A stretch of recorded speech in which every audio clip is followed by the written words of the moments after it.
Hey Canucks fans, welcome to Clay's Canucks commentary for Friday, April the 6th. I'm Clay Emo at Canuck Clay on Twitter. I'm at Clayton Emo on Instagram. I may be looking a little haggard, a little tired, maybe I always look like this, but I'm exhausted. I'm drained mentally, physically, and emotionally, but in a good way. Last night was amazing. Last night was magical. I don't want to throw those words or use those words lightly, but I don't know how else to explain what I experienced last night at Rogers Arena.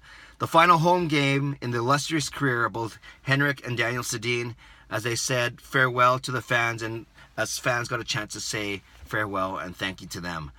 A couple experiences I want to share and then get into some of the crazy numbers that I know many of you Canucks fans already know about, but they're worth repeating.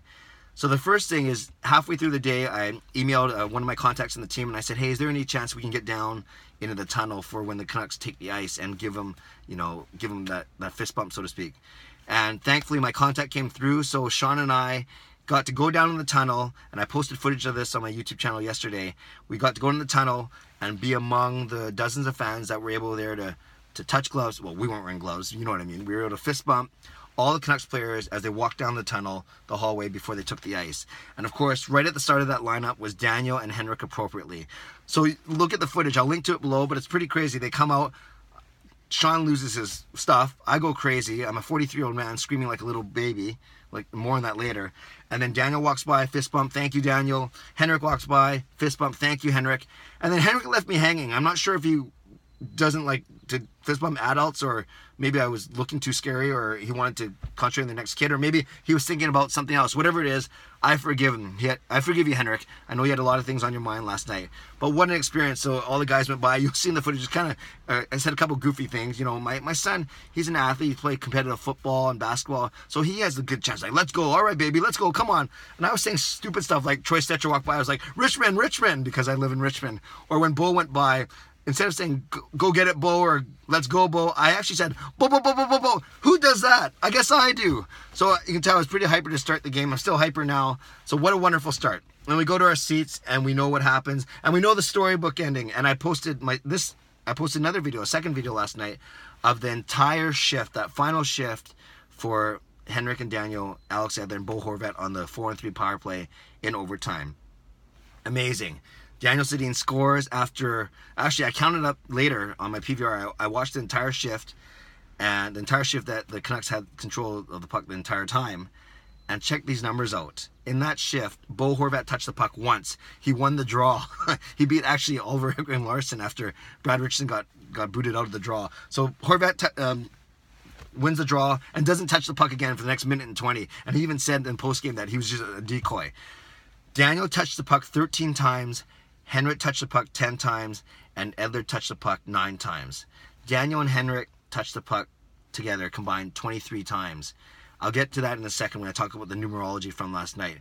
Daniel scores on a slap shot, the half, more of a slap shot, but not the strongest thing, but it went in.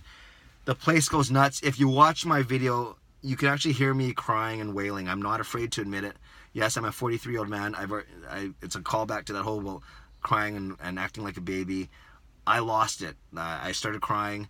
My son Sean, I think he cried a little bit, not as much as me. Mine was probably an ugly cry. I don't care. I witnessed history. I witnessed a storybook, a fairy tale ending, and I just kind of let my emotions run. And I was trying to wipe my eyes as I was filming. So again, maybe I should buy a tripod or something, or use a mini tripod, because it sounds like anytime I try and film something cool, I mess up. So wow, if you have a chance, go look at those two videos, please. Are fist bumping the Canucks as they walk by, Daniel Henrik, and of course I took footage of the entire shift, the final shift for the Daniel and Henrik in Rogers Arena, ending in a game-winning goal. Lastly, I want to talk about the numbers. I know many of you know this already, but the 2s and the 3s that happened last night were crazy. Not all of them were even related to the Sedins, and I'm probably going to miss a few, but let's see what we come up with. Obviously, we know Daniel wears 22, Henrik wears 33, and Edler wears 23. Alex Edler, the longtime teammate, also a fellow Swede, and that comes into it a lot. Daniel's first goal of the night, the first goal for the Canucks, came at 33 seconds in to the second period. So the second period to 33 seconds in, Daniel's 22nd goal of the season. He wears number 22, assisted from 23 Edler and 33 Henrik. Got all that? It gets better. Daniel's overtime winning goal comes 2:33 into overtime. No one does this, but if you add the third period into that elapsed time, it's at the 22:33 mark. I know that's a bit of a stretch, but you see where I'm going with that. So 22:33 after the third, no, including the third, or 2 minutes and 33 seconds in overtime. 2:33. Daniel's 23rd goal. So Daniel wears 22, his 23rd goal, 33 seconds in, assisted from 33 Henrik and Edler 23. You want more? 2s and 3s? Daniel had 2 goals for the night. Henrik had 2 assists for the night. Alex Edler had 2 assists for the night. 23, I mentioned earlier about 3 minutes ago. Combined touches on that final shift for Daniel and Henrik, 23. 13 for Daniel, 10 for Henrik. That makes 23. Face-offs. By the end of the game, the Canucks had won 33 face-offs, and Daniel had won, Daniel doesn't win 22 face-offs. The Canucks won 33 face-offs, and the Arizona Coyotes won 22 face-offs. 33 and 22. And here's one, it doesn't really relate, but I think it's still kind of cool. Bo Horvat celebrated his 23rd birthday yesterday, and he picked up his 22nd assist, 22 and 23. Crazy. And Bo Horvat, actually, I can relate this a little better. Many are pegging him to be the next captain of the Vancouver Canucks starting next season. Okay, hope you got all that. More 2s, 3s, 22s, 23s, and 33s than you could have for your lifetime. But you know, a lot of bloggers, a lot of other writers have talked about it. But when you hear it and hear them back to back to back, it's pretty crazy. Crazy is a wonderful way to sum up the night. I don't know. I don't expect the Sedins to top it as they play their final game, their true final game ever of their careers. They play in Edmonton tomorrow, a place, Edmonton, where they run roughshod over the Oilers. But I don't think it's going to be anything like what we experienced last night, but it should be a fitting send-off, and I trust the Oilers organization to do something, whether it's a simple TV timeout or a recognition, whatever it may be. And looking forward to watching that at home. Okay, I got to get to work. Pretty excited, pretty pumped. I hope I can get through the day.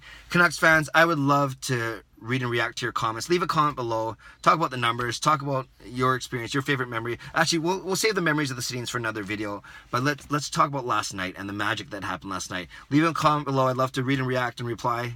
Basically, that's what that means. Subscribe to the channel if you haven't done so already. I really appreciate all of your all the new subscribers as that number goes up a little bit. Not that it's all about the numbers, but you know, obviously it's one indicator of growth. And I appreciate if you like this video as well. It just helps with the analytics and with the number. Actually, I have no clue if the likes help. I'd rather have a thumbs up than a thumbs down. I think that's human nature. Okay, I'm rambling. That means it's time to go. Have a great day. God bless, and go Canucks go.